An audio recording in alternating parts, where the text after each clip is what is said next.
In this video, we will study how to adapt the SR latch to perform synchronized memory. In the previous video, we used basic gates to design the basic memory device called the SR latch.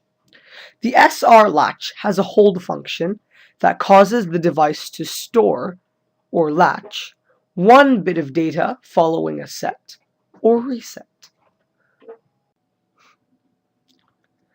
The latch described here is active high, since the set and reset are performed by changing the relevant input to 1. It is also possible to design a latch with active low set and reset, in which case the appropriate input must be changed to 0. In the logic diagram, active low inputs are indicated by a bubble and by using a bar in the label. In either case, we say that the input action is asynchronous. The output will change whenever the input changes and is not synchronized with any other device. For many applications, we wish to synchronize the output change of a device with those of other devices. Consider, for instance, a simple voting machine. Phi and her friends are deciding where to have dinner. Each friend, in turn, will asynchronously submit their preference. But only at a specific moment, called the trigger, will the voting machine synchronously pass these inputs to the outputs and then determine the favored choice.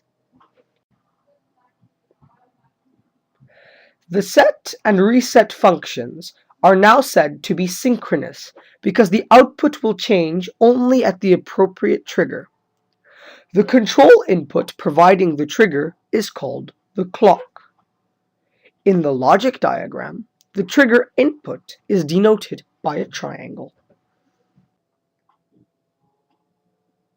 This synchronous action is best observed in the timing diagram. When the input is changed to the set state, the primary output Q will only set at the moment dictated by the trigger. The same is true for the reset.